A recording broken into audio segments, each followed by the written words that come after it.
قال عمر ফারুক রাদিয়াল্লাহু তাআলা আনহু, দেখুন قال عمر রাদিয়াল্লাহু তাআলা আনহু মান আযযামা মাউলিদান নবী সাল্লাল্লাহু আলাইহি ওয়াসাল্লাম ফাকাদ আহইয়াল ইসলাম।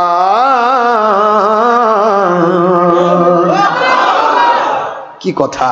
এরা বলে দলিল খুঁজে পায় না, এরা বলে দলিল খুঁজে পায় না, কানার জাত, এই কানার গোষ্ঠীরা দলিল খুঁজে পায় না।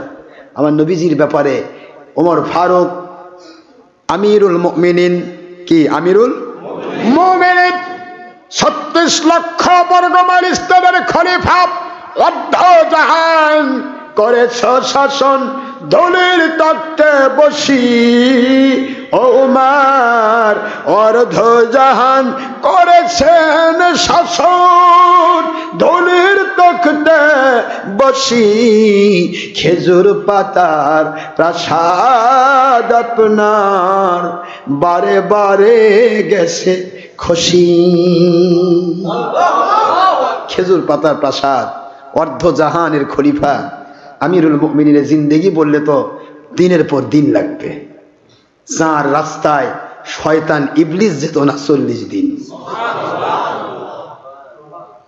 ওমর ফারুক বলেন মান আযযামা, বুঝতেছেন, যারা গুরুত্ব দেবে, সম্মান দেবে, প্রাধান্য দেবে মাউলিদান নবী, সিরাতুন নবী নয়, মাউলিদান নবী সাল্লাল্লাহু আলাইহি ওয়াসাল্লাম, আমার নবীর মিলাদ মাহফিলকে, ঈদে মিলাদুন নবীকে, মিলাদ কিয়ামের মাহফিলকে যারা সম্মান দিল, প্রাধান্য দিল, মোহব্বত করলো, ওই মানুষগুলি কি করলো?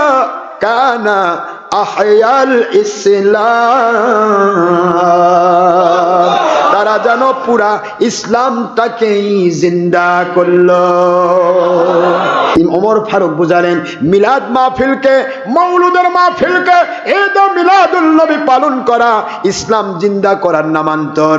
এর বিরুদ্ধাচরণ তারাই করতে চায় যারা ধর্মের নামে ইসলামকে মেরে ফেলতে চায়, জিন্দা হতে দিতে চায় না।